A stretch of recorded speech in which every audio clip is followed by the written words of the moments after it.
Dear student, कैसे हैं आप सभी। मैं सौरभ आप सभी का हमारे YouTube channel Indian Education Academy by Saurabh sir पर हार्दिक स्वागत करता हूं। आशा करता हूं आप लोग स्वस्थ होंगे, मस्त होंगे, जबरदस्त होंगे। सबसे पहले आप सभी को चिल्ड्रंस डे की हार्दिक शुभकामनाएं। भगवान आपको हमेशा खुश, दुरुस्त, मस्त एकदम रखे। आप हमेशा ऐसे ही हंसते खिलखिलाते रहें। आप अपने जीवन में बहुत तरक्कियां हासिल करें। आप जहां भी जो भी चाहते हैं कि आप ऐसा बनना चाहते हैं, अच्छा बनना चाहते हैं, भगवान आपको वो जरूर बनाए। चलिए भाई, आज बात करते हैं नेक्स्ट हमारे टॉपिक की। तो आज हम पढ़ने जा रहे हैं एडजेक्टिव क्लॉज। किसके बारे में पढ़ने जा रहे हैं? आज हम पढ़ेंगे एडजेक्टिव क्लॉज के बारे में और समझेंगे कि एडजेक्टिव क्लॉज क्या होता है। Noun clause, phrase clause, clause के टाइप्स और सबऑर्डिनेट क्लॉज के टाइप्स हम पिछली क्लास में कर चुके थे। आज हमें नेक्स्ट आगे सीखना है एडजेक्टिव क्लॉज क्या होते हैं। तो साथ में समझते चलिएगा और नोट करेंगे साथ में सभी। एडजेक्टिव क्लॉज क्या है लिखेंगे आ क्लॉज, साथ में नोट करिए, चलते चलिएगा भाई, नोट करते चले। A clause that function, a clause that function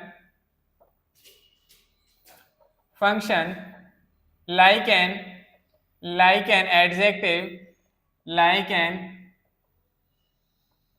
adjective in a sentence, in a sentence, in a sentence is called उसे हम क्या कहेंगे? उसी को हम क्या कहते हैं? एडजेक्टिव क्लॉज कहेंगे। तो वो हमारा क्या कहलाता है? एडजेक्टिव क्लॉज कहलाएगा, एडजेक्टिव क्लॉज। चलिए भाई समझते हैं। जैसे मैंने कहा है कि एडजेक्टिव क्लॉज क्या होते हैं। What is question? Question is that कि व्हाट इज एडजेक्टिव क्लॉज। तो we can say that a clause that function like an adjective in a sentence is called adjective clause. एक ऐसा क्लॉज जो sentence में आके एडजेक्टिव की तरह काम करता है, उसे हम क्या कहते हैं? एडजेक्टिव क्लॉज कहते हैं। चलिए बात करते हैं एग्जांपल्स की। जैसे मैंने कहा I met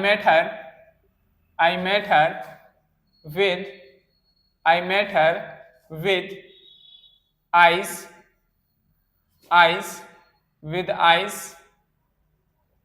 were blue। लिखा है I met her with eyes, मैं मिला था जिसकी आंखें नीली थी। I met her, देखिए भाई ये लिखा हुआ है, ठीक है। अब यहाँ पे हमारा जो विद आइज लिखा है, with eyes were blue. I met her with eyes were blue, मैं मिला था, उससे मिला था, ठीक है। I met her with eyes were blue, उसकी आंखें कैसी थी? तो आइज हमारा सब्जेक्ट बन गया, वर हमारी वर्ब का काम कर रही थी, पूरा क्या बन गया? क्लॉज। लेकिन किससे मिले थे? हर की बात हो रही है, हर को डिफाइन करने के लिए लिखा है हमने। तो ये हमारा किसकी तरह काम करेगा? एडजेक्टिव क्लॉज की तरह काम कर रहा है, एडजेक्टिव क्लॉज की तरह काम कर रहा है। देखिए भाई कैसे पता चला?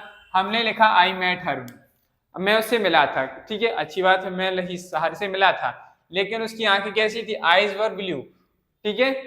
यहाँ विद की जगह फूज भी लिख सकते हैं, हुज आइज वर ब्लू, ठीक है। क्या लिख सकते हैं? यहाँ पे आप हुज लिख लीजिए भाई, यहाँ पे हुज लिख लीजिए, आपको समझ में ज्यादा आ जाएगा। यहाँ हम क्या लिख सकते हैं? हुज आई मेट हर, मैं उससे मिला था, हुज आइज वर ब्लू, जिसकी आंखें, किस लड़की की आंखें? इस लड़की की आंखें। तो ये जो हुज के बाद आया भाई, बात किसकी चल रही? तारीफ किसकी चल रही? हर की। हर एक लड़की है, उसकी आंखें कैसी थी? ब्लू थी। जब आपने देखा कि हम किसी नाउन की तारीफ करते हैं, उसके लिए कोई वर्ड यूज करते हैं, तो वो हमारा क्या बन जाता है? एडजेक्टिव। तो ये पूरा पार्ट जो एडजेक्टिव की तरह सेंटेंस में काम कर रहा था, तो हमने इसको क्या नाम दे दिया? एडजेक्टिव क्लॉज हमने इसको नाम दिया। समझ में आई कि नहीं भाई? चलिए अगर हम बात करें नेक्स्ट एग्जांपल की, ठीक है, तो ये हमारा क्या होता है? एडजेक्टिव क्लॉज होता है। समझ में आई बात? जैसे मैंने कहा this is the book, this is the book, ठीक है, that I am reading. This is the book that I am reading, यह वह किताब है जो मैं पढ़ रहा हूं। तो बात कही दिस इज द बुक, यह वह किताब है, ठीक है। ये बुक हमारी क्या है? नाउन है भाई। अब नाउन की बात है, तो हम बुक है, दिस इज द बुक, लेकिन किस बुक को? दैट आई एम रीडिंग, मैं कौन सी बुक पढ़ रहा हूं? यह वाली जो बुक यहाँ बताई गई, इसी बुक के बारे में हम यहाँ, उसी बुक को मैं क्या कर रहा हूँ? पढ़ रहा हूँ। तो इस बुक के बारे में that I am reading, that I am reading, ये बता रहा है कि हम इसी बुक को पढ़ रहे हैं। तो ये जो बुक को डिफाइन करने के लिए, इसको डिस्क्राइब करने के लिए हमने इतने स्टेटमेंट, ग्रुप ऑफ वर्ड्स का यूज किया। अब इसमें हमें देखना है कि ये फ्रेज है कि क्लॉज है। तो देखिए आई हमारा इसमें सब्जेक्ट बन रहा है, एम हमारी यहाँ पे हेल्पिंग वर्ब का काम कर रही है और रीडिंग हमारी वर्ब का काम कर रही है। तो मैंने कहा था कि क्लॉज में सब्जेक्ट होता है और एक फाइनाइट वर्ब होती है, अगर ऐसा होता है हम उसे क्लॉज कहते हैं। तो ये हमारा क्या बन गया, क्लॉज बन गया। अभी क्लॉज तो बन गया, लेकिन इसमें कौन सा टाइप है क्लॉज का, तो हमने देखा कि सर ये नाउन है बुक, इस बुक को डिफाइन कर रहा है, मतलब इसके बारे में तारीफ ऐड कर रहा है, डिस्क्राइब करता है। एडजेक्टिव का काम होता है कि नाउन और प्रोनाउन को डिस्क्राइब करता है, तो इस नाउन को डिस्क्राइब कर रहा है, दैट मीन्स हम इसे नाम दे सकते हैं एडजेक्टिव क्लॉज। क्या कहेंगे भाई, तो फिर इसका जो नाम हो जाएगा वो हो जाएगा एडजेक्टिव क्लॉज। क्या नाम हो जाएगा भाई, इसका जो नाम हो जाएगा वो हो जाएगा एडजेक्टिव क्लॉज। किसी को कोई दिक्कत समस्या नहीं है, ये होता है हमारा एडजेक्टिव क्लॉज। चलिए भाई अगर हम बात करते हैं इसके नेक्स्ट टॉपिक की, नेक्स्ट टॉपिक्स में अगर हम कहें कि कॉन्सेप्ट करके लिख लीजिए, ये आपकी यूज है, यूज या फंक्शन ऑफ, यूज या function of adjective clause, of adjective clause. जो एडजेक्टिव क्लॉज होता है इसके कुछ फंक्शन है जिन्हें हम कॉन्सेप्ट के फॉर्म में समझेंगे। क्या समझेंगे, कॉन्सेप्ट के फॉर्म में समझेंगे। कॉन्सेप्ट नंबर 1 कहता है, क्या है भाई, कॉन्सेप्ट नंबर 1 है कि जिसे कॉन्सेप्ट नंबर 1 को कहते हैं कॉन्सेप्ट, कॉन्सेप्ट। कॉन्सेप्ट नंबर 1 का नाम है आइडेंटिफाई द,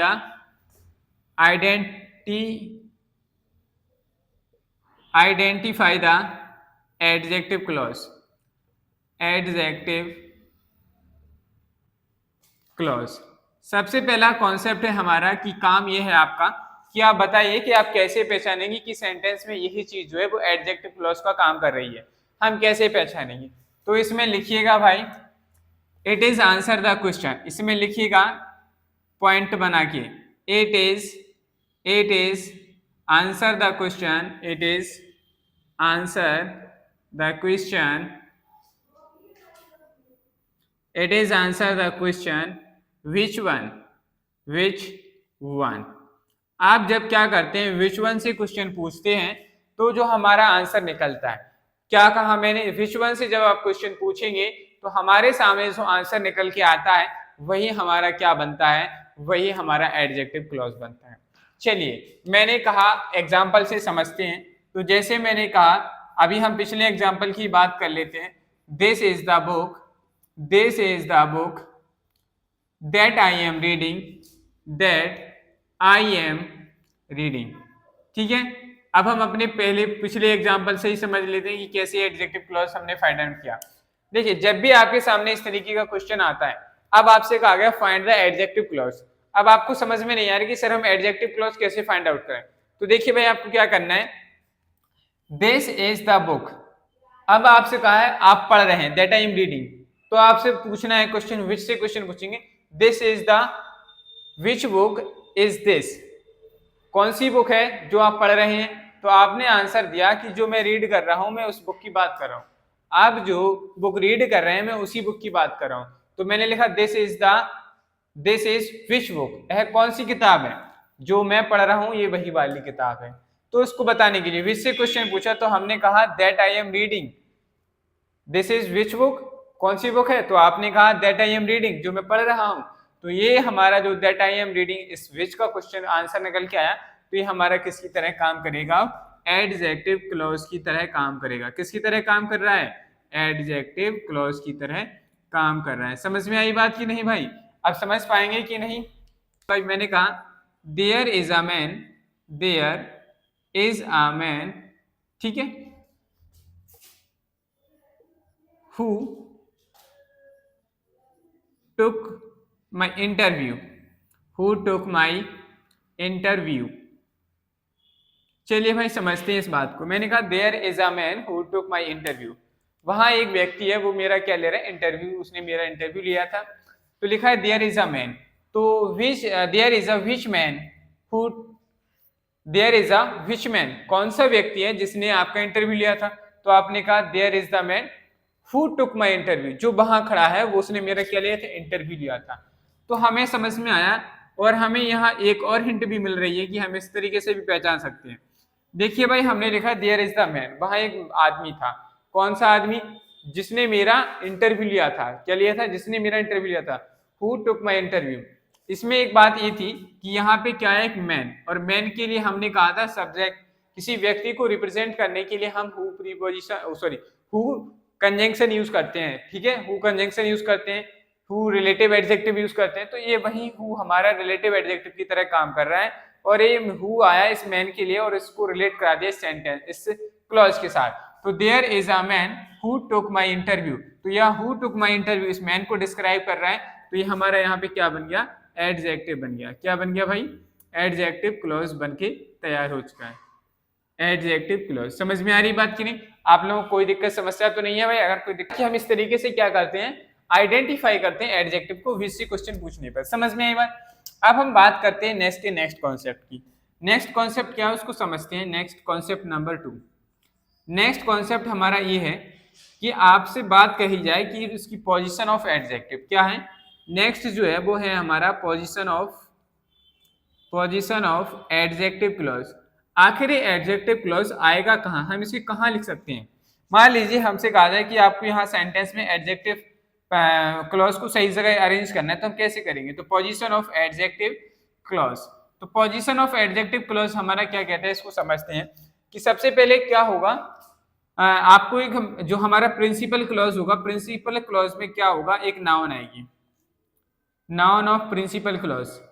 ठीक है भाई, क्या होगा जो हमारा प्रिंसिपल क्लॉज होगा, noun of principal clause. Principal clause के अंदर एक नाउन आएगी। ठीक है भाई, या मान लीजिए आपको हम इस दूसरे तरीके से लिखते हैं, इस तरीके से आप कंफ्यूज भी हो सकते हैं कभी कभी। देखिए समझिए भाई, एक नाउन होगी, क्या होगी, नाउन होगी। उस नाउन के तुरंत राइट में हमारा क्या देखने को मिलेगा, हमें एडजेक्टिव क्लॉज देखने को मिलेगा। ठीक है भाई, क्या देखने को मिलेगा, एडजेक्टिव क्लॉज देखने को मिलेगा। चलिए बात करते हैं एग्जांपल की। जैसे हमने कहा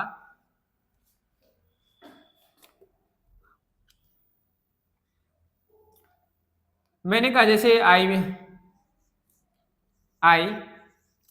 मेट हर, मैं हर से मिला था, whose eyes were blue, जिसकी आंखें कैसी थी, ब्लू थी। देखिए भाई मैं हर से मिला था, ठीक है। अब ये जो हमारी हर है, क्या ये नाउन है, नाउन या प्रोनाउन है भाई। एडजेक्टिव क्लॉज क्या करते हैं, नाउन और प्रोनाउन को डिस्क्राइब करते हैं। तो इसके आगे आप एक वर्ड और लिख लीजिए, प्रोनाउन। ठीक है, नाउन या प्रोनाउन के बाद हमारा क्या है, एडजेक्टिव क्लॉज। तो यहाँ हर हमारा क्या है, प्रोनाउन है। क्या है भाई, ये प्रोनाउन है। अब इस प्रोनाउन को डिफाइन करने के लिए हमने क्या लिखा, अब इस प्रोनाउन के तुरंत बाद हमें यहाँ रिलेटिव एडजेक्टिव देखने को मिला, और इस पूरे सेंटेंस को जो है एडजेक्टिव की तरह काम कराने का काम कर दिया इसने। तो हर है, किस हर की बात करें, तो हमने कहा हुज आइज, किसकी आइज, इस हर की आइज। जो हर है इसकी आइज की बात चल रही है, तो हर आइज वर ब्लू, उसकी आंखें कैसी हैं, ब्लू हैं। तो बात किसकी चली, लड़की की चली। तो ये जो हमारे ग्रुप ऑफ वर्ड्स आए हैं, ये इस लड़की के बारे में, हर के बारे में डिफाइन कर रहे हैं। तो ये एडजेक्टिव का काम कर रहा है कि नहीं, आप कहेंगे सर बिल्कुल कर रहे हैं। अगर ये एडजेक्टिव का काम कर रहा है और आपने देखा कि ये जो नाउन प्रोनाउन था, नाउन या प्रोनाउन आएगा यहाँ, तो इसके तुरंत राइट में हमें देखने को क्या मिला, एडजेक्टिव क्लॉज। तो ये पोजीशन आ गई कि नहीं एडजेक्टिव क्लॉज की। समझ में आ रहा है कि नहीं मैं क्या समझाना चाह रहा था, मैं समझाना चाह रहा था कि जो हमारा एडजेक्टिव क्लॉज है वो हमेशा नाउन के इमीडिएटली आता है राइट में। समझ में आई बात। तो हमारा एडजेक्टिव हमारा नाउन से पहले भी आ जाता है, एडजेक्टिव हमारा नाउन से पहले आता है, लेकिन एडजेक्टिव फ्रेज अगर हम बात करें और एडजेक्टिव क्लॉज हम बात करें तो वो हमेशा हमारे की नाउन के बाद ही आएंगे। समझ में आई बात। तो ये चीज हमें समझनी थी, आशा करता हूं आपको समझ में आ रही। अगर हम देखो बात करें नेक्स्ट एग्जांपल, इसी एग्जांपल से समझ लेते हैं, प्रीवियस एग्जांपल से। दिस इज द बुक, ठीक है। आपने कहा okay sir this is the book that I am reading. भाई कौन किस, एक नाउन हो गया था कि नहीं, द बुक हमारा नाउन है, उस नाउन से पहले क्या गया, एडजेक्टिव क्लॉज आ गया। सिंपल ही है भाई, आप समझ सकते हैं। देखो मैं यही इसको एक एग्जांपल और समझ लूं, जैसे द बुक हमारा क्या बन गई, नाउन बन गई कि नहीं, और इस नाउन के तुरंत बाद क्या आ गया, एडजेक्टिव क्लॉज। देखो आया है कि नहीं, समझ में आ रही बात कि नहीं। तो इस तरीके से हम क्या करते हैं, एडजेक्टिव क्लॉज की पोजीशन से रिलेटेड भी हमारे सामने क्या बनता है, बेहतरीन सा कॉन्सेप्ट बनता है। चलिए भाई पहले आप लोग इसको फटाफट नोट करेंगे, फिर एडजेक्टिव का एक दो कॉन्सेप्ट और है, उनके करने के बाद हम फिर नेक्स्ट एडवर्ब क्लॉज पर चलते हैं। नेक्स्ट कॉन्सेप्ट की हम बात करते हैं। इसका बेहतरीन जो नेक्स्ट कॉन्सेप्ट है वो हमारा कॉन्सेप्ट है मैन से रिलेटेड है, पर्सन से रिलेटेड है। नेक्स्ट कॉन्सेप्ट जो है हमारे जो प्रिंसिपल क्लॉज आते हैं, जब कभी प्रिंसिपल क्लॉज आता है मतलब कि प्रिंसिपल क्लॉज में नाउन और प्रोनाउन, नाउन या प्रोनाउन, ठीक है, नाउन या प्रोनाउन होगा, ठीक है, उसके तुरंत बाद उसको नेक्स्ट हमें कनेक्ट कराने के लिए हु यूज करना है और हु के बाद बाकी हमारा स्टेटमेंट आता है। ये जो नाउन और प्रोनाउन हमें देखने को मिलेंगे ये हमें प्रिंसिपल क्लॉज में देखने को मिलेंगे। प्रिंसिपल क्लॉज, ये हमें नाउन और प्रोनाउन जो है प्रिंसिपल क्लॉज में देखने को मिलेंगे। यहाँ जो भी नाउन और प्रोनाउन होगा उसके हिसाब से हम यहाँ पे हु या हुम, हु, हुम या हुज, ये तीन वर्ड यूज करते हैं और इसके बाद हमारी बाकी की जो सबऑर्डिनेट क्लॉज है वो आ जाता है। ठीक है भाई, बाकी हमारा सब कुछ सेम रहता है। यहाँ लिख लीजिए सबऑर्डिनेट क्लॉज, वरना आप कहोगे सर पता नहीं लाइन क्यों खींच दी। सबऑर्डिनेट क्लॉज, ठीक है भाई, तो हमारा यहाँ क्या आ जाएगा, सबऑर्डिनेट क्लॉज आ जाएगा। चलिए समझते हैं एग्जाम्पल की मदद से।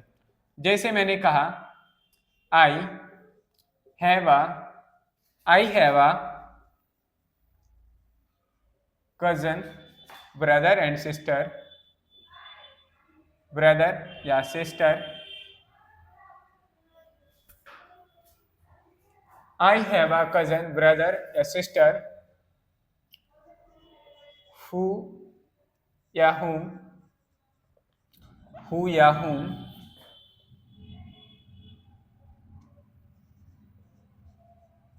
works in Germany.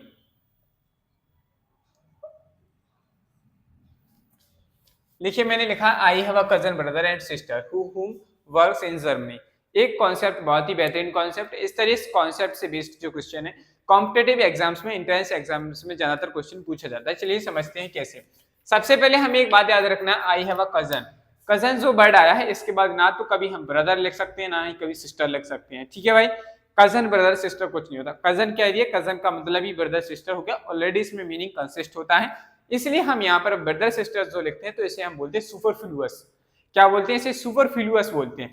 तो हमें किसी चीज पे सुपरफ्लुअस नहीं कराना है, इसलिए हमारे सेंटेंस में ब्रदर एंड सिस्टर लिखना टोटली गलत माना जाता है। हम सिर्फ लिखेंगे आई हैव अ कजन। अब आपको समझ जाना है, कजन जो होगा सिंपल सी बात है वो कोई व्यक्ति ही होगा, मतलब कुछ इंसान ही होगा, ह्यूमन बींग्स होगा, चाहे वो मेल हो या फीमेल की बात चलिए। जब भी या मेल हो या फीमेल हो तो उसको बताने के लिए हम हु हुम हुज यूज करते हैं। क्या यूज करते हैं, हु हुम हुज। मैंने आपको एडजेक्टिव में, प्रोनाउन में भी पढ़ाया था कि जब कोई व्यक्ति होता है अगर वो सब्जेक्टिव केस की तरह यूज करना है तो उसके लिए हम हु यूज करते हैं। अगर हमें किसी सब्जेक्ट को किसी व्यक्ति को ऑब्जेक्टिव केस की तरह यूज करना है, ऑब्जेक्ट बनाना होता है तो हम हुम यूज करते हैं। और अगर वहीं हम बात करें कि उस व्यक्ति का पोजीशन दिखाने के लिए पजेसिव एडजेक्टिव की जरूरत पड़ती है हमें, तो हम वहां पे हुज वर्ड यूज करते हैं कि नहीं। तो भाई वो कॉन्सेप्ट भी यहाँ रिलेट करेगा। आपको समझना है कि अब हु ही क्यों आएगा, क्योंकि यहाँ सब्जेक्ट की जरूरत है, ऑब्जेक्ट की जरूरत नहीं है, तो हुम हम यहाँ नहीं लिखेंगे। ठीक है भाई, ये सबसे पहले ये चीज समझ में आ गई। अब हम बात करते हैं कजन है। कजन एक व्यक्ति हो गया तो उसके हिसाब से हमें यहाँ बताना है कि हु आएगा कि हुम आएगा। अब हमें इसको हम तभी आइडेंटिफाई कर पाएंगे जब हम आगे का सेंटेंस पढ़ेंगे। तो हमने आगे का सेंटेंस पढ़ा वर्क्स इन जर्मनी, वह जर्मनी में काम करते हैं, तो अच्छी बात है भाई जर्मनी में काम करते हैं। अब बात करें सर हम यहाँ हु यूज करें कि हुम यूज करें, तो यहाँ हमारा कजन है, अब बिल्कुल है, और ये हमारी वर्ब्स क्या है, वर्ब है। वर्ब से पहले क्या आता है भाई बताइए, सब्जेक्ट आता है। तो सब्जेक्टिव केस इनमें से क्या बनता है, हु या हुम। आप कहेंगे सर हु बनता है, हुम ऑब्जेक्टिव केस होता है, ये हमारा गलत हो गया। तब जाके आप कर पाएंगे। अगर आपकी नॉलेज नहीं है that's why you can't do it, तो आप इसको नहीं कर सकते।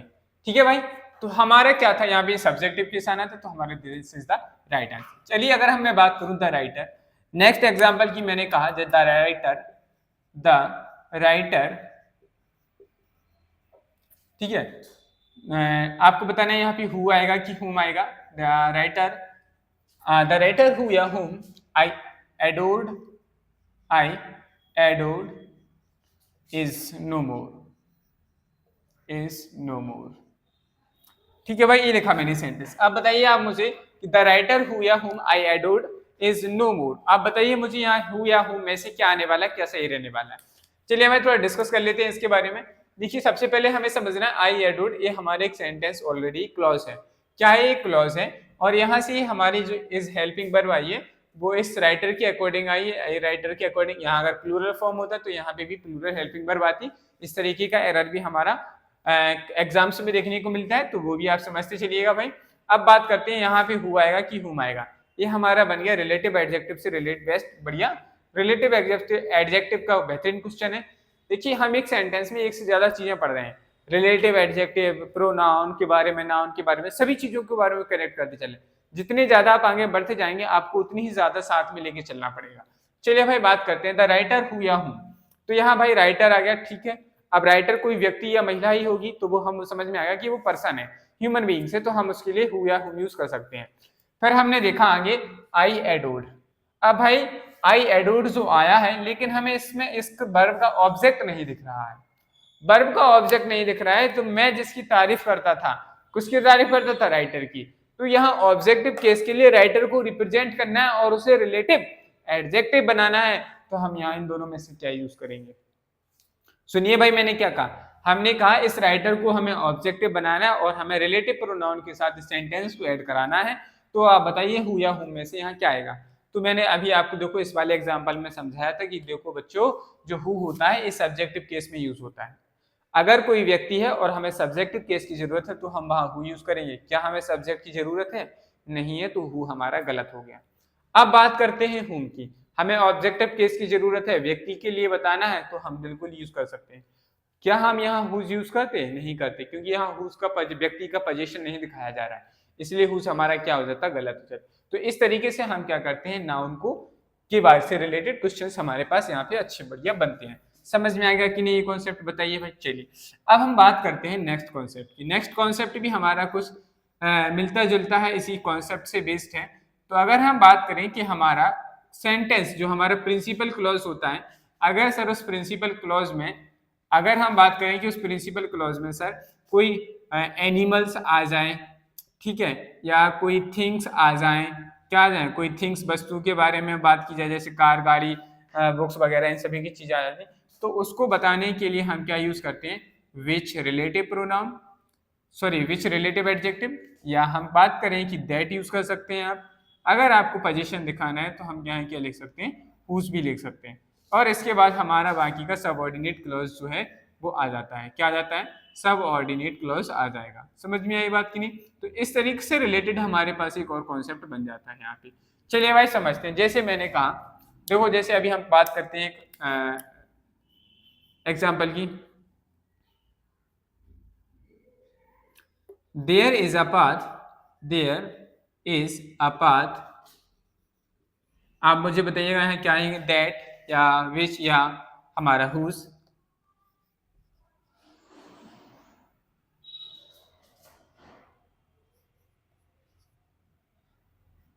That leads to the waterfall.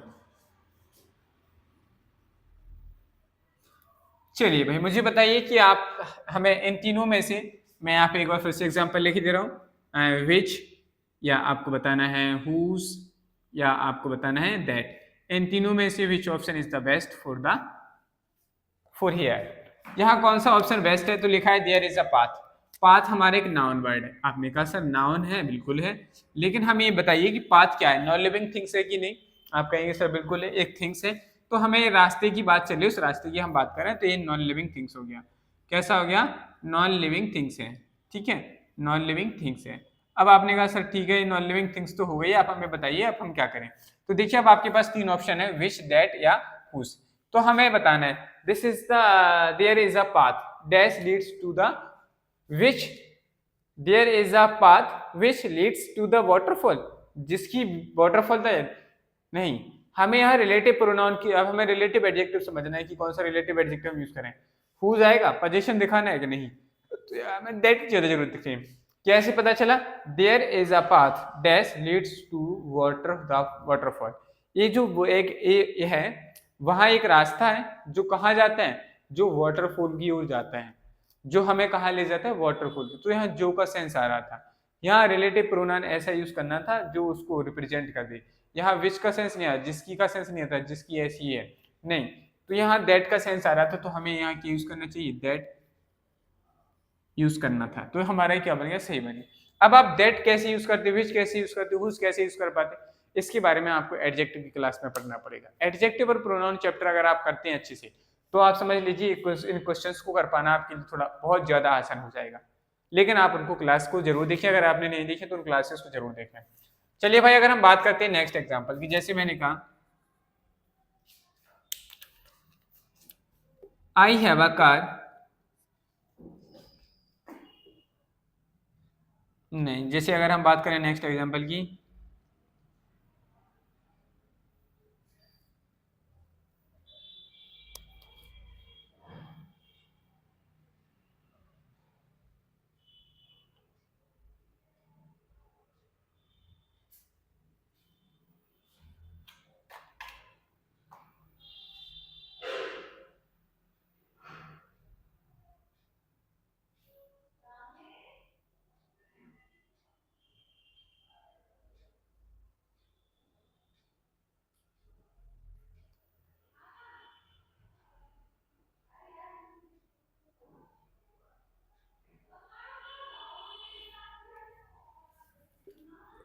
चलिए भाई बात करते हैं नेक्स्ट एग्जाम्पल की, जैसे अगर मैं कहूं I have a car, I have a car which या हुज विच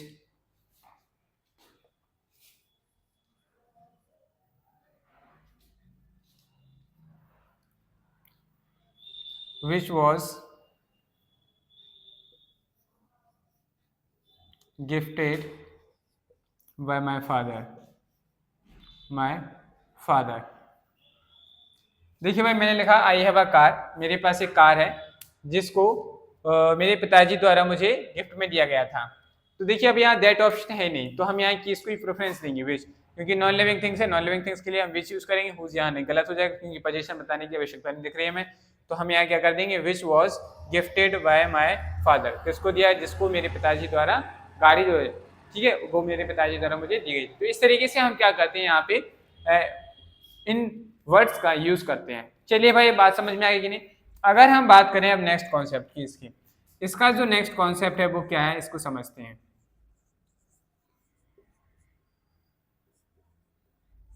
हम बात करें कि हमारा प्रिंसिपल क्लॉज होता है, सबसे पहले क्या आएगा, हमारा प्रिंसिपल क्लॉज होगा।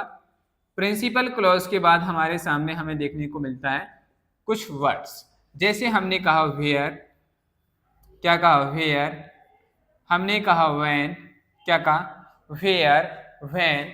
अगर हम बात करें यहाँ पे एक और नेक्स्ट वर्ड, हम कहें कि जैसे हमारा व्हेन हुआ, वेयर हुआ, व्हाई हुआ, इन चीजों से अगर कोई सेंटेंस शुरू होता है, क्या हुआ, वेयर हुआ, व्हेन हुआ एंड व्हाई हुआ, इसके बाद हमारा क्या आ जाएगा, सब ऑर्डिनेट क्लॉज आ जाएगा। क्या आ जाएगा भाई, सब ऑर्डिनेट क्लॉज आता है।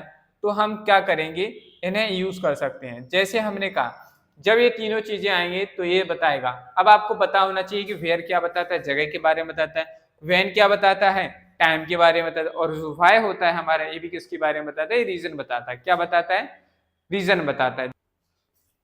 अगर हम इनके एग्जाम्पल्स की बात करें, तो जैसे मैंने कहा do you now the time, do you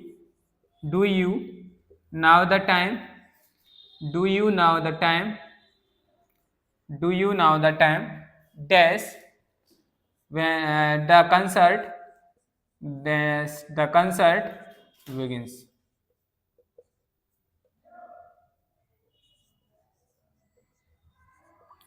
तो आपसे पूछा do you now the time, time को बताने के लिए हम क्या रिलेटिव वर्ड यूज करेंगे, रिलेटिव एडजेक्टिव व्हेन यूज करेंगे। नहीं, आपको पता होना चाहिए टाइम क्या बताने वाला कौन सा वर्ड है, व्हेन है, तो हम बेसिकली यहाँ क्या यूज करेंगे, when the concert begin, concert कब शुरू होगा। जैसे अगर हम बात करें नेक्स्ट जगह की,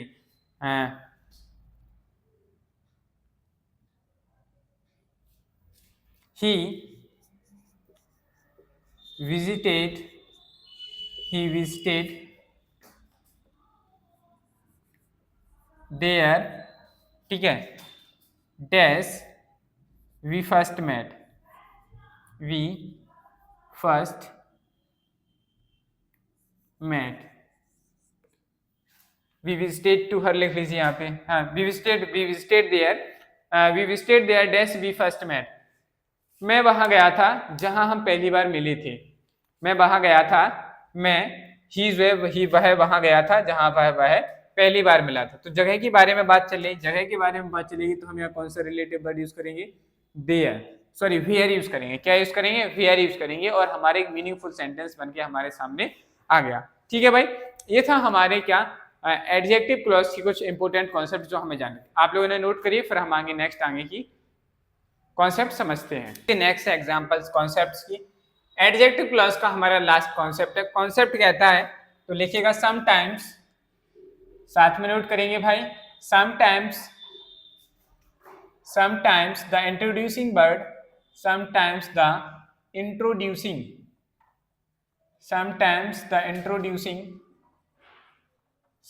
the introducing words may be omitted,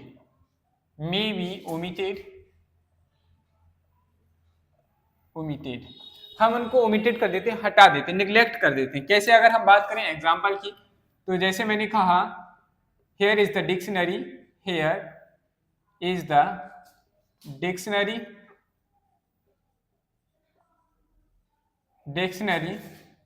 that you have been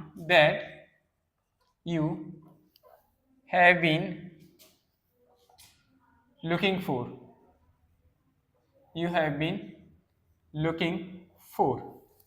here is the dictionary that you have been looking for। यहाँ पे वो डिक्शनरी है that you have been looking for। जैसे यहाँ हमने that एक कंजंक्शन यूज किया है जो हमारे क्या कर रहे हैं, दोनों सेंटेंस को रिलेट कर रहे हैं। अगर आपका मन हुआ कि सर हम यहाँ इस कंजंक्शन को नहीं लगाए तो क्या मीनिंगफुल सेंस बन रहा है, देखते हैं भाई क्या लिखा हमने, there is the dictionary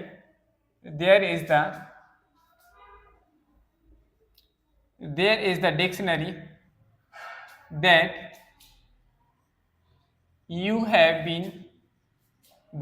have been, अब आप यहां से that हटा दीजिए, that you have been looking for, तो भी ये मीनिंगफुल सेंस देगा। Here is the dictionary you have been looking for, यहाँ एक डिक्शनरी है जो तुम देख रहे हो, यहाँ एक डिक्शनरी है जो तुम देख रहे हो, तो भी मीनिंगफुल सेंस देगा। अगर हम बात करें इसी तरह नेक्स्ट एग्जांपल की, जैसे मैंने कहा fruit is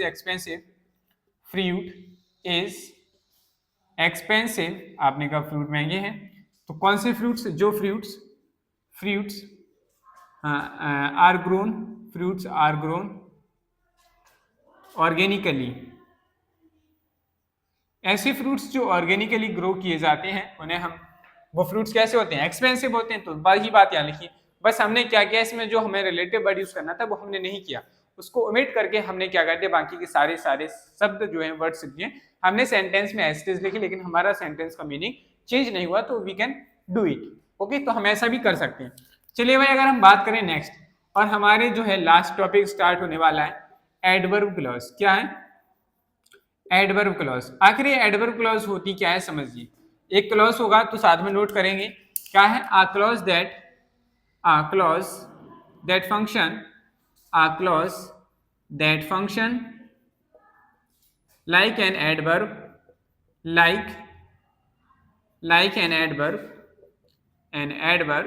in a sentence, किसमें भाई, अगर कोई हमारा क्लॉज जो है सेंटेंस में एडवर्ब की तरह काम करता है, इज कॉल्ड एडवर्ब क्लॉज, उसे हम क्या कह देंगे, एडवर्ब क्लॉज कहेंगे कि नहीं भाई, आप कहेंगे सर, बिल्कुल कहेंगे। चलिए भाई बात करते हैं तो नेक्स्ट एग्जांपल की। जैसे हम बात करें एग्जांपल की, क्या बात करें, क्या कहा मैंने, when he returned we asked Vinod many questions, मैंने विनोद से बहुत सारे क्वेश्चन पूछे थे। देखिए भाई, कब पूछे थे आपने, when we asked Vinod many questions, मैंने विनोद से many questions कब पूछे थे, जब वह लौट कर आया था। कब पूछे थे, जब वह लौट कर आया था। तो यहाँ हमें आस्क में हमने वर्ब के बाद से यहाँ से क्वेश्चन पूछा, तो तो हमने कहा जब वह लौट के आया था, तो लौट के आया था, हमें आस्क का जवाब मिला जब वह लौट के आया था। तो ये हमारा जो है एडवर्ब की तरह काम कर रहा है। हमने आपको एडवर्ब में, मतलब हमने जब एडवर्ब चैप्टर पढ़ाया था तो उसमें आपको बताया था कि एडवर्ब आप कैसे आइडेंटिफाई कर, सेम वही तरीका एडवर्ब क्लॉज को आइडेंटिफाई करने का है। तो हमने क्या किया, हम देखते हैं कि जो हमारे पास क्लॉज आया वो किसकी तरह काम कर रहा है। क्लॉज जो आया है वो आखिर किसकी तरह काम कर रहा है, उसके बेसिस पे हम बताते हैं कि वो क्या है। अब हमने क्वेश्चन पूछे, देखो इसमें सब्जेक्ट है, वर्ब है, ऑब्जेक्ट है, सब कुछ है, लेकिन बात आ रही कि हमने पूछा क्या, क्या पूछा हमने, आपने कहा सर क्वेश्चंस पूछे। कब पूछे थे क्वेश्चन, मैंने उससे क्वेश्चन तो पूछे, लेकिन मैंने कब पूछे थे, जब वह लौट के आया था। तो व्हेन का जवाब हमें पता चला कि व्हेन ही रिटर्न, जब वह लौट कर आया था हमने क्वेश्चन पूछे थे। तो ये पूरा पार्ट हमारा क्या बन गया, व्हेन ही रिटर्न हमारा क्या बन गया, एक एडवर्ब वेरी प्लीज। जैसे मैंने कहा next example, he was he was very he was very he is very pleased, लिखिए he is very pleased, he is very pleased to her, वह बहुत pleased है उसके लिए, because she was generous,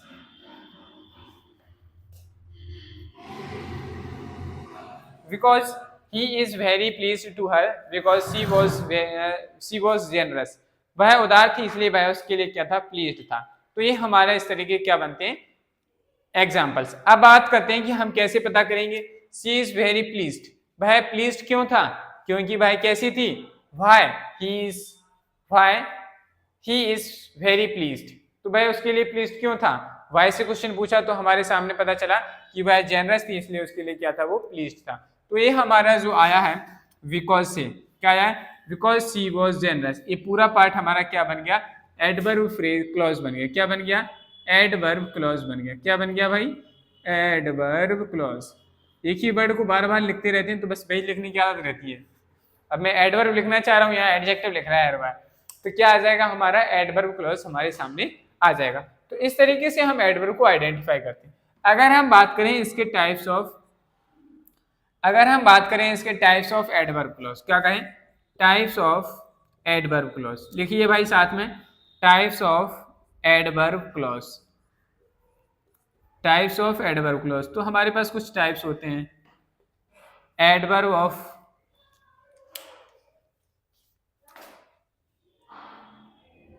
पहला टाइप जो होता है वो हम अगर बात करें adverb clause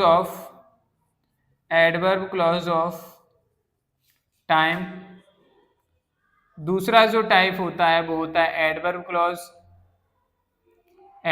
clause of place, जगह के बारे में बताता है। अगर हम बात करें तीसरे टाइप की, तो जो हमारा तीसरा टाइप होता है वो होता है adverb clause of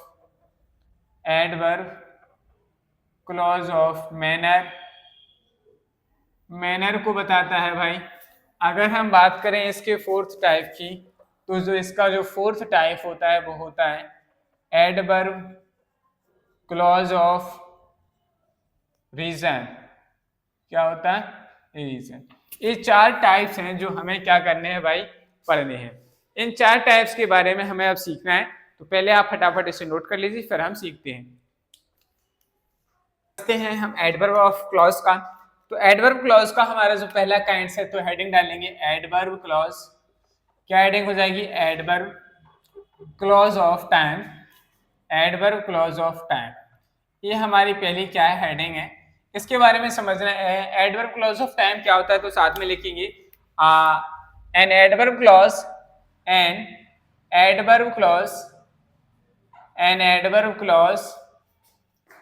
that shows when the action take places, when the action takes places, an adverb clause that shows when the action take places is called adverb clause of time, उसे हम क्या कहेंगे, adverb clause of time कहते हैं। चलिए भाई, अगर हम बात करें कि ऐसे कौन से वर्ड हैं जो हमें क्या बताएंगे, adverb clause of time are introduced, at introduced. मैं एडवर्ब क्लॉज ऑफ टाइम की जगह मैंने लिख दिया at introduced, at introduced, at introduced by, इसको हम इंट्रोड्यूस करते हैं व्हेन या वाइल वर्ड यूज करके, ठीक है, whenever, whenever, बिफोर यूज करके, सिंस वर्ड यूज करके, ठीक है, बिफोर सिंस, आफ्टर यूज करके, ये हमारे कुछ वर्ड्स हैं जिनसे हम क्या करते हैं, एडवर्ब क्लॉज को इंट्रोड्यूस कराते हैं। चलिए अगर हम बात करें एग्जाम्पल की, तो जैसे मैंने कहा Ruhi tied up, Ruhi tied up the place, Ruhi tied up the place before she left the room, before she left the room, जब वह अपना रूम छोड़ कर गई थी तो उसने क्या कर दिया था, टाइड अप कर दिया था। तो यहाँ पे हमने देखा कि जो हमारी एडवर्ब क्लॉज कब किया था, जब घर से वो वापस, मतलब घर से छोड़ के गई थी तो उससे पहले उसने उस जगह को क्या कर दिया था, टाइड अप कर दिया था। तो ये हमारा क्या बन गया पूरा, ये हमारा बन गया यहाँ पे एडवर्ब क्लॉज ऑफ टाइम। क्या बन गया, एडवर्ब क्लॉज ऑफ टाइम। उसकी तरह ये हमारे पास यहाँ टिटो है। अब आपको समझ जाना था इस वर्ड से, ये बिफोर आया तो ये किसको बता रहा है, टाइम को बता रहा है कि नहीं, कि उस टाइम पे ऐसे उसने ऐसा किया था। तो हमें जब ये टाइम बता रहा है तो हम इसको कह सकते हैं कि जो हमारी क्लॉज होगी वो एडवर्ब क्लॉज ऑफ टाइम होगी। लेकिन ये पूरा पार्ट जो है एडवर्ब की तरह काम करना चाहिए, तभी जाके हम क्या पाएंगे कि this is the adverb clause of time. समझ में आई बात की नहीं। अगर हम बात करें इसकी नेक्स्ट एग्जाम्पल की, एग्जाम्पल नंबर 2, जैसे मैंने कहा जैसे मैं अगर कहूं we asked her, we asked her many questions when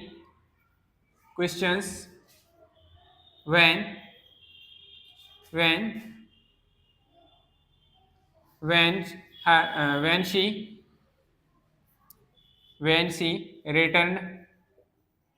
she returned home, जब वह घर आई थी तो मैंने उससे क्या किया था, जब वह घर आई थी, जब वह घर वापस आई थी तब मैंने उससे बहुत सारे क्वेश्चन पूछे थे। तो यहाँ हमारे पास एक वर्ड आया वह, लेकिन ये मैंने क्वेश्चन पूछे थे, कब पूछे थे, जब वह घर वापस आई। तो ये पूरा पार्ट यहाँ से जो है हमारा क्या कर रहा है, एडवर्ब की तरह काम कर रहा है। तो हम इसे क्या कह देंगे, एडवर्ब क्लॉज ऑफ टाइम कहेंगे। समझ में आ रही कि नहीं बात। देखिए भाई, ये हमने पूछा कि आस्क्ड कब पूछे थे, जब वह घर वापस आई थी तब मैंने उससे ये सारे क्वेश्चन पूछे थे। तो कब पूछे थे, तब पूछे थे जब वो घर वापस आई थी। तो हमें यहाँ वर्ब का जवाब मिल रहा है, वर्ब का इस बारे में डिफाइन हो रहा है, यहाँ वर्ब के बारे में डिस्क्राइब हो रहा है। तो हम कह सकते हैं जो वर्ब को डिस्क्राइब करते हैं उन्हें हम एडवर्ब कहते हैं। तो ये पूरा पार्ट क्या हो गया, एडवर्ब क्लॉज हो गया। लेकिन अगर हम बात करें कि एडवर्ब क्लॉज में कौन सा टाइम है, तो यहाँ टाइम कंजंक्शन व्हेन लगा हुआ है, तो हम कह देंगे सर ये एडवर्ब क्लॉज ऑफ टाइम को रिप्रेजेंट कर रहा है। समझ में आया। तो इस तरीके से हमारा क्या है, एडवर्ब क्लॉज ऑफ टाइम बताता है। नेक्स्ट अगर हम बात करें नेक्स्ट टाइप की, तो नेक्स्ट हेडिंग डालेंगे adverb clause of, next heading आती है हमारी क्या, adverb clause of, adverb clause of place. Adverb clause of place की बात करते हैं। एडवर्ब क्लॉज ऑफ प्लेस क्या होंगे, सिंपल सी बात है, जो प्लेस के बारे में बता रहे होंगे वो हमारे क्या हो जाएंगे, एडवर्ब क्लॉज ऑफ प्लेस हो जाएंगे। तो लिखेंगे, साथ में नोट करेंगे, N adverb clause, N adverb clause, N adverb clause that shows the place, that shows the place, that shows the place where where where an action takes place is called is called is called adverb of place। उसे हम क्या कहेंगे, adverb of place कहेंगे। जैसे अगर हम बात करें एग्जाम्पल की, क्या बात करें, एग्जाम्पल की, तो मैंने कहा you will live there, you will live there, तुम वहां रहोगे, wherever you live.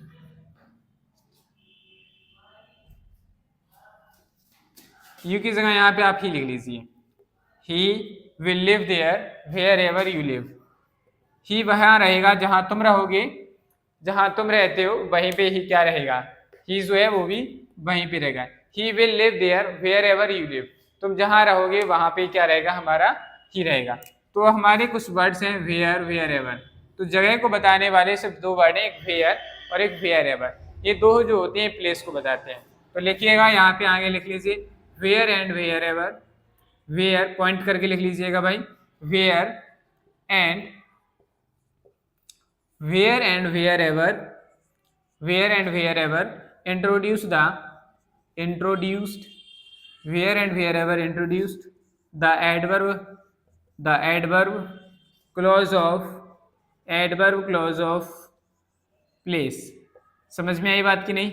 Adverb clause of place को हमारे सिर्फ दो वर्ड हैं, एक वेयर और एक वेयर एवर। ये दोनों वर्ड ही क्या करते हैं, एडवर्ब क्लॉज ऑफ टाइम को, सॉरी प्लेस को हमारे सामने बताते हैं। जैसे मैंने कहा, हम नेक्स्ट एग्जांपल की बात करें, ही या ही की जगह सी लिख लीजिए, she will live there, she will live there, वह वहां रहेगी, वेयर जहां, where her parents live, her parents live, जहां उसके माता पिता रहते हैं वह जो है वहीं पर रहेगी। तो हमारा यहाँ पे एक वर्ड आया वेयर। सबसे पहले तो हमें समझना है कि हमने जो कहा सी विल लिव, वह कहाँ रहेगी, जगह के बारे में पूछा है, तो हमारे पास एक आंसर निकल के आएगा कि वह वहां रहेगी जहां पर उसके पेरेंट्स रहते हैं। तो ये हमारा क्या है, पूरा का पूरा पार्ट एडवर्ब की तरह काम कर रहा है। लेकिन हमने देखा कि हमें इस पूरे पार्ट को एडवर्ब से ऐड करने के लिए जगह वाले कंजंक्शन की जरूरत पड़ी। तो ये क्या हो गया, ये बता रहा है एडवर्ब क्लॉज ऑफ प्लेस को बता रहा है। समझ में ये बात नहीं? चलिए भाई आप लोग इसे नोट डाउन करिए, फिर हम बाकी के दो टाइप्स के बारे में भी समझते हैं। Adverb clause of manner. Adverb clause of manner क्या होता है इसके बारे में समझिए और नोट करिएगा साथ में।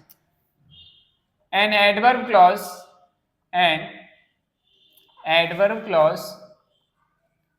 that shows the manner how an action takes place, कि कैसे कोई एक्शन होता है, उसे बताने के लिए हम क्या यूज करते हैं, adverb clause of manner use करते हैं। इट इंट्रोड्यूस्ड, इसे हम इंट्रोड्यूस कराते हैं, इट इंट्रोड्यूस्ड बाय, जैसे एज हमारा एज सो। अगर हम बात करें नेक्स्ट वर्ड की, as if, as there, as though, ठीक है, as so as, in that way of and how। इन सभी वर्ड से हम क्या करते हैं, एडवर्ब क्लॉज ऑफ मैनर की स्टार्टिंग इंट्रोड्यूस कराते हैं। जैसे अगर हम बात करें एग्जांपल की, टाई द रिबन, ठीक है, डैश आई डू, जैसे मैंने अपनी रिबन बांधी है वैसे ही आपको करना है। तो यहाँ हमें किसका सेंस आ रहा है, एज, तो यहाँ हम क्या यूज करेंगे, एज। और हमने देखा कि इस टाई को हमें डिफाइन करना है, टाई को बांधने के बारे में बता रहा है कि कैसे करना है, ऐसे करना है। जैसे मैंने ऐसे किया, आपको भी ऐसे करना है। तो ये हमारे क्या बता रहे हैं, एडवर्ब क्लॉज ऑफ मैनर को बता रहे हैं। जैसे मैंने कहा सी सिंग्स, वह ऐसे गाती है, जैसे as if she is professional,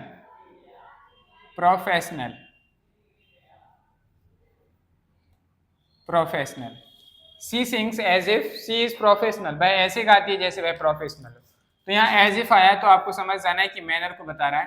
तो ये हमारा पूरा क्या हो जाएगा, एडवर्ब क्लॉज ऑफ मैनर को रिप्रेजेंट कर रहा है। तो इस तरीके से हम क्या करते हैं, इन वर्ड्स की हेल्प से करते हैं। जैसे अगर मैंने कहा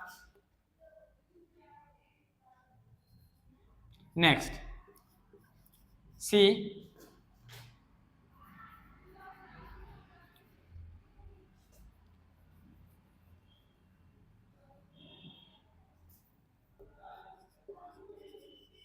prepare the dish, she prepare the dish,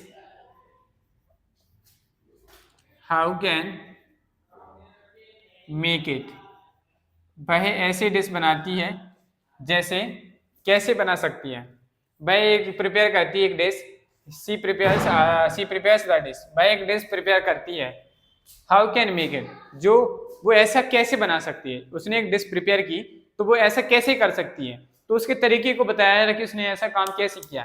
तो मैनर्स को बताने के लिए हमने देखा हाउ कैन मेक इट, तो ये हमारा यहाँ पे क्या बता रहा है, ये हमें बता रहा है कि वो क्या करे, किस तरीके से उसने बनाई है।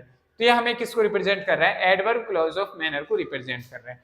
चलिए भाई, अगर हम बात करें लास्ट हमारा जो टाइप है उसकी बात करें, तो लास्ट टाइप है हमारा एडवर्ब क्लॉज ऑफ रीजन। क्या है, adverb clause of reason. Adverb clause of जो रीजन है ये हमें बताता है, क्या बताता है इसके बारे में समझते हैं। Adverb clause of reason, adverb clause of reason जो होता है, एन एडवर्ब क्लॉज, क्या लिखेंगे, लिखिएगा साथ में, an adverb clause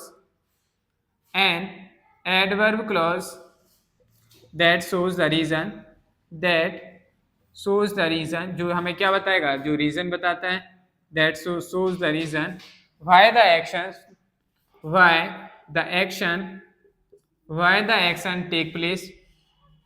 action takes place, कि आखिर कोई रीजन क्यों हो रहा है, ठीक है, उसको बताने के लिए हम क्या करते हैं, हम adverb clause of reason use करते हैं। आगे लिखेंगे साथ में इट इंट्रोड्यूस्ड बाय, इसे हम इंट्रोड्यूस कराते हैं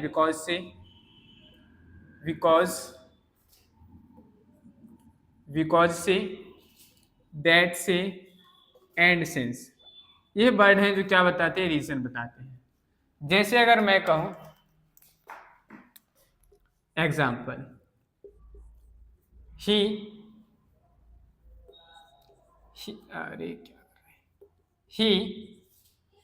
केम हियर लेट, वह यहाँ लेट आया था।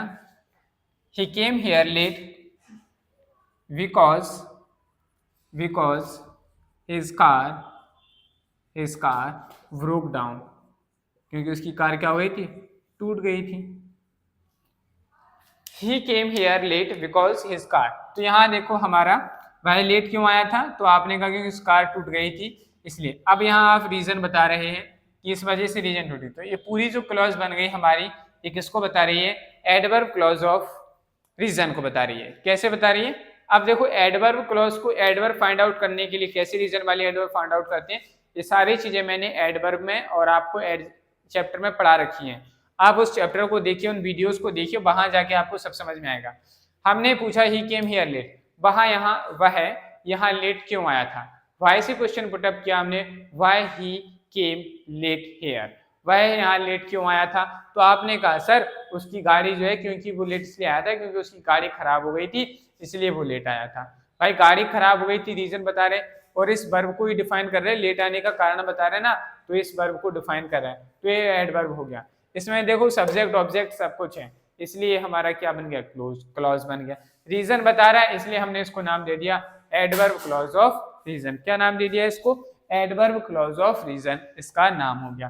तो ये थे हमारे एग्जांपल्स। अगर हम बात करें नेक्स्ट एग्जांपल की, इसमें एक नेक्स्ट कॉन्सेप्ट समझते हैं भाई, एक नोट करके लिखिएगा। जब हम क्या करते हैं, जब हम एडवर्ब जो हमारे एडवर्ब क्लॉज से स्टार्टिंग ऑफ द सेंटेंस लिखते हैं, जैसे मैंने कहा since he tired you should take